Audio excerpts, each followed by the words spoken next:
We have some clowns for you today. It also appears that we have some Doomz, Enneacraft, and more. Make sure you guys smash the crap out of that subscribe button so you guys don't miss out on more OSCON. So I've been following a lot of the concept channels and a lot of the ideas that are coming up here. And I figured we'd make this into an OCG Thursday because this is quite interesting. Now, you are playing Flare in here and you are playing the Clown Crew here. The whole idea of having these little pieces is so the drytron cards can actually tribute these, so you can basically start to get the pieces set up so you can go. Now, obviously, you know, these support cards are going to give you the abilities to kind of toggle in some of these extra deck pieces, so you can kind of get set up and go, is this going to be a consistent idea? I think it's an interesting one to kind of test out and see, you know, how this deck is going to make a splash. And obviously, you know, you're trying to play Drytron out here. I think the Drytron is not a terrible concept of a deck, but I think, you know, this is the beginning of something you'd have. You're sacrificing Vanity's Rulers for a little clown. Interesting. Next up here is the Power Patron Machine Zargito. Now, I have seen a lot of cool ideas that you can do with the Doomz stuff in general. You've also seen on some of the previous OCG Thursdays that there's been like a heavy equipment build or a heavy equip build that has been popping around with the Broken Bamboo Sword stuff that has been able to really find its way into the game, and I've really been impressed with that. Now, this deck is going to be focusing on the ability to access Zargito and giving you, you know, quicker access into the Power Patron of Destruction Jupiter. I think that was the cool thing that they did with this support was they made Pendulum monsters that have the ability to toggle into the bigger versions. And, you know, once you can see those big versions get set up, then, you know, things get really good. I also see that we are playing the Flashing Sword Trice. Yeah, this is going to OTK the opponents. Pretty good. Next up here, we have Enneacraft. First of all, going to 50 cards feels okay in this deck. I do think that obviously Spia here being able to be a negate downwards is a very, very good card. I'm not a super big fan of the new level 1 Trito, but I mean, his whole job is just to act as an additional 3 copies of searching for the deck. So, I mean, we can't hate on that, right? It is meant to actually open up the doors and push consistency a little bit more. Ross going with Triple Soul and Luna, Triple Destructive Daruma Cannon. I think that this is fine because your whole job is just to be able to make sure that, you know, the deck gets more consistent as time goes on. But I think this is fine, man. The way that this deck plays is very, very, very slow sometimes. But, I mean, you get your setup and you are off to the races. Next up here, we have actual heroes with Miracle Ejector. There have been a lot of different hero ideas that have been popping up because of Ejector, and this list in general actually was a Cosmo Neos Turbo. Yes, we are accessing Nebula Neos down here because this wonderful card has a nice little restriction clause on it that literally says, yeah, your opponent can play the game, which is hilarious, actually. Which, I mean, hey, actually, it's this one. Sorry, Cosmo Neos and this guy look the same.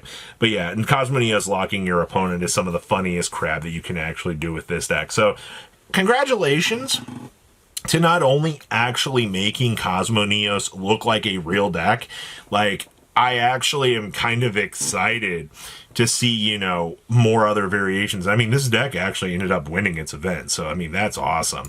Next up here, we have Pendulum Magicians. Now, first of all, we did just get some new Pendulum support. Like, this is not a crazy off-of-the-wall concept that suddenly, you know, this is looking good. No, this is actually something that has been, you know, progressively building up in the OCG over time to actually become something a little bit more consistent. And screw it, man. I'm happy about this. This is really cool.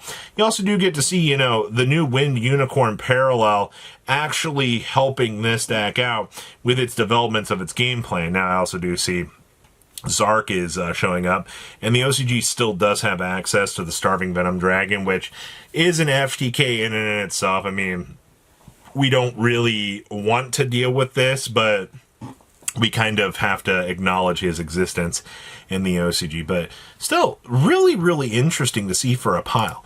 Next up here, we have more heroes. How many different hero variations are going to pop up right now? Because I'm more impressed that the hero players have been innovating these decks, and they've been trying to find these different mechanisms to make these decks look fun and exciting. Now, obviously, you know, you just slot in one copy of Masked Hero Fountain, and your deck feels 90 times more consistent. You know, that's kind of the thing that we've been needing to think about with this is, you know, you have these consistency pieces. They're here to make the deck flow a little bit easier.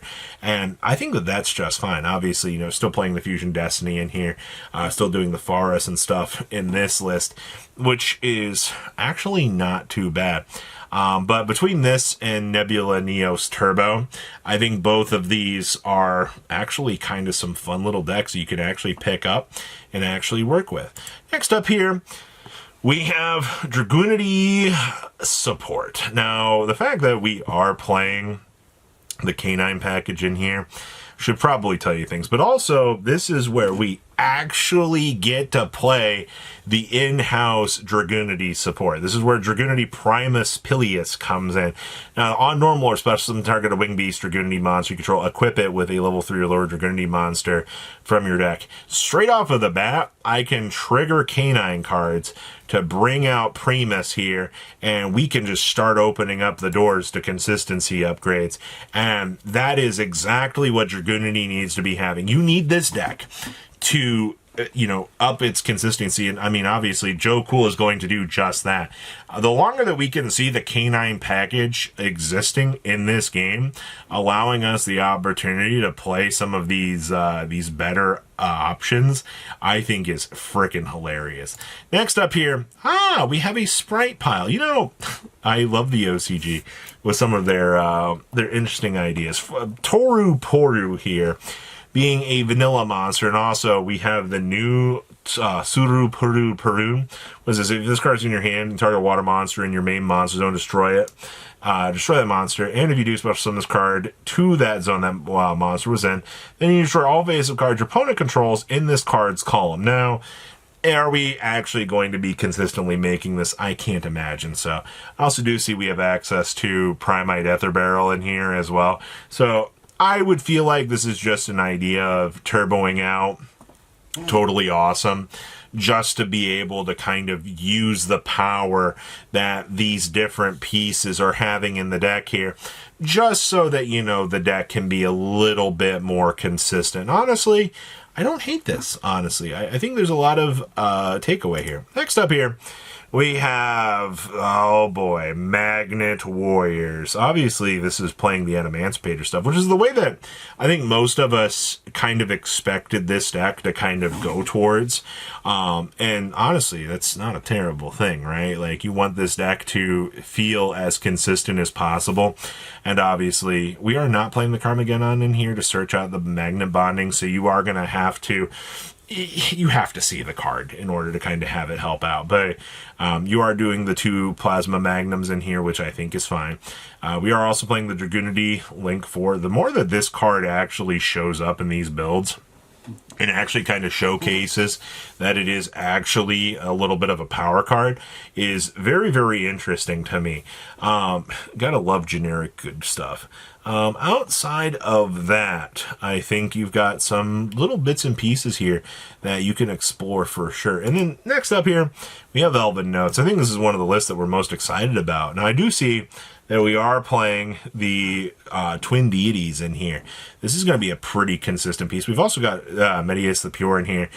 So you are actually doing Medius stuff just to kind of get the Power Patron set up, which we can get the Elvennotes one established and be able to do all the lines. But also, I do think this Archfiend-centric stuff that this build is trying to do is not a terrible idea. You have some interesting little ideas for sure that you can do, but they are definitely, I don't know, this is kind of cool. So what do you guys think about these cool lists this week? Please leave a comment down below. Tell me what you guys think, and I'll see your beautiful faces back here in the day, guys. Patrons! Thank you.